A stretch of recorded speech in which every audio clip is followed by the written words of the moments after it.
नमस्कार दोस्तों, आइए जानते हैं देश दुनिया के दिन भर की ताजा और बड़ी खबरें। वही आपने अभी तक वीडियो को लाइक और चैनल को सब्सक्राइब नहीं किया, फटाफट से कर लीजिए। सक्षम युवा स्कीम। हरियाणा में बेरोजगार युवाओं के पास स्वरोजगार की शानदार योजना लॉन्च की गई है। इस योजना के तहत ठेकेदार बनिए और सरकार से 25 लाख तक का कॉन्ट्रैक्ट मिल सकेगा। कर्मचारियों के लिए एक राहत भरी खबर है। सरकार ने साफ कर दिया है कि अगर नौकरी के दौरान कर्मचारी की मृत्यु हो जाती है तो परिवार को कम से कम 50,000 रुपए का इंश्योरेंस मिलेगा। अगर कर्मचारी की पीएफ खाते में 50,000 रुपए नहीं हैं तो भी यह लाभ मिलेगा। यही नहीं, अगर किसी कर्मचारी की नौकरी में 60 दिन का गैप हो जाता है तो भी उसे लगातार नौकरी ही माना जाएगा। केंद्रीय श्रम एवं रोजगार मंत्रालय ने ईडीएलआई योजना के नियमों में बड़ी ढील दी है। दिल्ली में महिला समृद्धि योजना के तहत महिलाओं को 2,500 रुपये देने की घोषणा के बाद बीजेपी अध्यक्ष वीरेंद्र सचदेवा ने कहा कि 5,000 करोड़ रुपये का बजट आवंटित हो चुका है। योजना के वितरण के दिशा निर्देशों पर काम चल रहा है, क्योंकि पिछली सरकार में योजनाओं में गड़बड़ी पाई गई थी।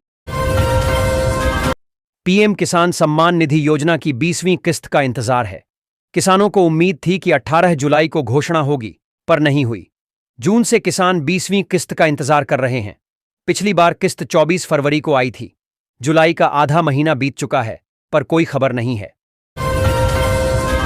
प्रधानमंत्री नरेंद्र मोदी आज मोतिहारी से प्रधानमंत्री आवास योजना ग्रामीण के 4 लाख लाभार्थियों के खाते में 162 करोड़ रुपये ट्रांसफर कर दिए हैं। साथ ही उन्होंने 12,000 लाभार्थियों को गृह प्रवेश के तहत पक्के घरों की चाबी भी सौंप दी है। बिहार के मुख्यमंत्री नीतीश कुमार ने घोषणा की है कि राज्य में 1 अगस्त 2025 से 125 यूनिट तक बिजली मुफ्त दी जाएगी। इस योजना से 1,60,70,000 नागरिकों को लाभ होगा। जुलाई के बिल में भी यह योजना लागू होगी। सरकार उपभोक्ताओं की छतों पर सोलर पैनल भी लगाएगी, जिससे 300 यूनिट तक बिजली मुफ्त मिल सकेगी। देश में जल्द ही नया फास्टैग टोल पास शुरू होने वाला है। 15 अगस्त से 3,000 रुपये में साल भर का पास मिलेगा। इसके लिए ई-केवाईसी कराना जरूरी है, वरना फास्टैग काम नहीं करेगा। अगर फास्टैग का बैलेंस माइनस में है तो उसे भी रिचार्ज कर लें। ई-केवाईसी ऑनलाइन या बैंक जाकर करा सकते हैं। पीएम धन्य कृषि योजना। देश के 1,70,00,000 किसानों के लिए केंद्र सरकार ने एक नई योजना को मंजूरी दे दी है। प्रधानमंत्री धान्य कृषि योजना के तहत 100 जिलों को फायदा होगा।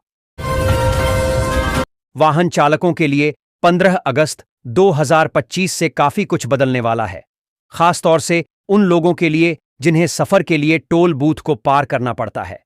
टोल फीस को लेकर अक्सर आलोचनाएं होती रहती थीं। अब केंद्र सरकार एक नई योजना लागू करने जा रही है। इस योजना के तहत 3,000 रुपये में 200 ट्रिप फ्री मिलेंगे। देश में NHAI के जितने भी टोल हैं या नेशनल एक्सप्रेसवे, उन पर आपको अलग से टोल नहीं देना पड़ेगा। देश के करोड़ों किसानों के लिए खुशखबरी है। प्रधानमंत्री किसान सम्मान निधि योजना की 20वीं किस्त के इंतजार के बीच मोदी सरकार ने एक नई योजना लाने की तैयारी कर ली है।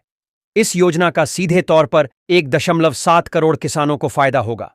इस योजना का नाम है प्रधानमंत्री धान्य कृषि योजना। केंद्र सरकार की ओर से इस योजना को आज मंजूरी मिल गई है।